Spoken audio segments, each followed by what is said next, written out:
All right, welcome to the final part of this video series. Let's dive into what cities are buyer's market and what cities are seller's markets. So I want to show you some of the cities in Phoenix that are actual buyer's market right now. I'm going to show you which ones are not buyer's market. So there is no general picture. If I had to give you a general picture, we're balanced right now.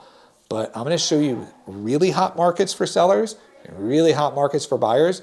We'll show you how you can win in there. So let me pull that up here. We'll pause here. All right, so let's check out 17 cities in Phoenix and let's see where we're at, whether it's a seller's or a buyer's market. And we're going to start with the top seller's market. And first, to give you some context, again, it's always supply and demand, right? It's always going to be supply and demand. And if you look at this year compared to last year, we have got an 11, almost 12% rise in inventory. So we're up 2,300 active listings, and we only have about 20-some thousand. So we're up 11%. We have more listings. But the problem is the percentage that we're growing in homes under contract. So this time last year, it was, we went up 24% in homes under contract. This year, we're only up 13%. So this time of the year, right, we're pausing from Thanksgiving and Christmas, and now we're starting to see homes sell faster. The rate at which listings are coming on is a little faster than we normally see, and the growth from our slow season to our start of our spring season isn't happening as fast. So there's a little room for concern there. If you're sellers, you're not seeing the rate at which new home, the volume isn't as high as we'd like to see. So we need to watch it. Nothing's really changing right now, but we're watching that. Only takes a couple weeks of that. So the growth is down 44%, right? We're growing 44% slower than we did a year ago. But let's look at the market index. And again, for context, our market index is going to be 90 to 110 is balanced, 100 is perfectly balanced, like that's the best equilibrium in the market. But 90 to 110 doesn't really hold a clear advantage, either buyer or seller. Once we start operating out of those two numbers, we can see who has the advantage. So let me pull this up here, these 17 cities that I want to highlight.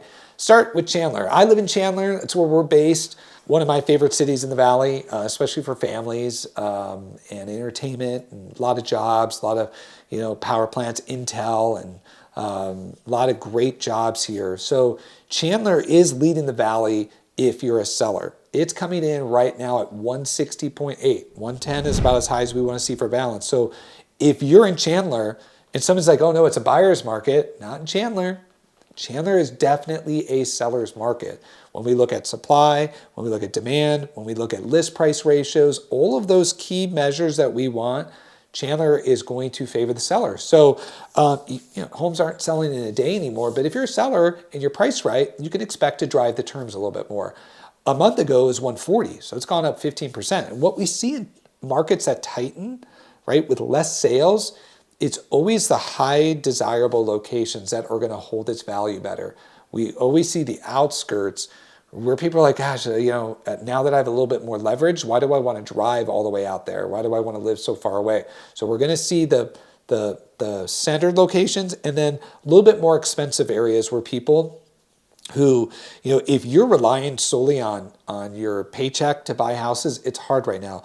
But if you have a big stock account or a 401k account, if you have cryptocurrency, so if you have a little bit more of those assets, this is a great time. Anybody that's had money invested in those two areas, either crypto or stock, are doing really well with them right now. So that's who we're seeing with more of the home buyers, or people with more assets. So Chandler is going to hold its value. Number 2 is Fountain Hills.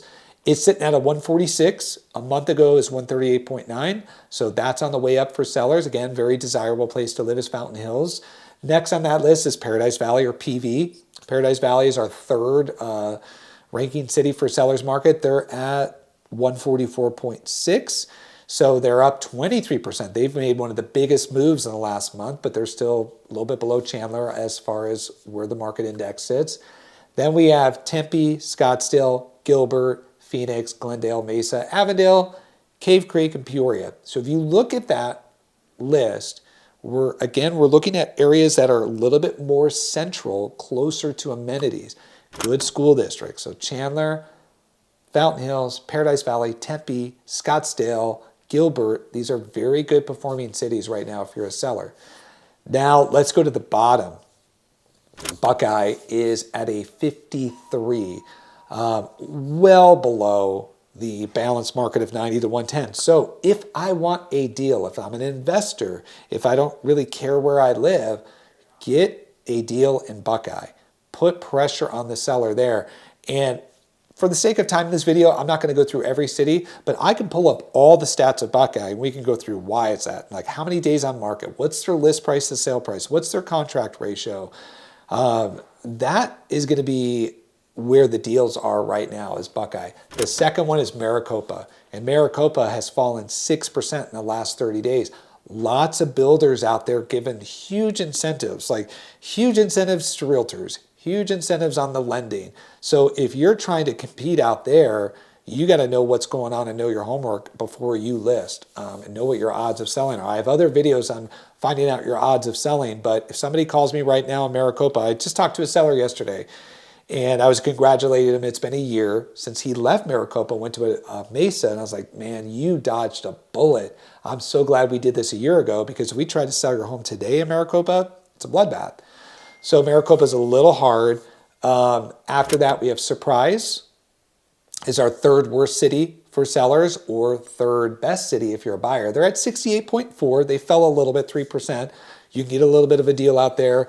Then we have Queen Creek at 70.5. And there's pockets, right? We have far west Queen Creek, a little bit different than the outskirts. So in these markets, the closer you get to town, the more you're going to pay as a buyer in these types of markets. After that, you have Goodyear at 78.7. So those are our, what is that, 5 buyers markets. Goodyear, Queen Creek, Surprise, Maricopa, and Buckeye. Those are big time buyers markets where you can expect to get your way. Now, the seller may not agree with you and they may not listen. So that's the thing. You have to understand, you may present an offer and go, guys, you're a market index of 53. They don't care. It's their baby. It's their house. Like, there's emotions tied to this. So my advice, have the good expectations of what it should be, but no, it's a one-off. Like, they're not going to have to follow those rules. Chances are. But if you love a home and you're going to live in it for a long time and you're going to raise a family there, eventually you got to decide, do I want a deal or do I want a house? You can't always get a deal. Be nice to. So know what's going in and make that decision like, hey, I know it's a buyer's market, but this is the best house we've ever seen. And they're not really willing to play ball, but this house is more important to me 20 years from now than saving whatever we're going to save, right? And but if you're an investor, know where you're going to be. So if you want to know what is going on in your zip code, your city, right? I'm breaking down cities. Do you want to know what's going on in your zip code? If you're a buyer or a seller, I'm happy to run that for you. Reach out to me, call me, find me on social media, respond to this email. Be like, yeah, Dave, send me what's going on in this zip code. I can show you your odds of selling and what type of market it is. Even if you're just curious, happy to do that for you. And dive a little bit deeper. I hope this was helpful. Is Arizona a buyer's market? For 5 cities they are. For the rest, we're not.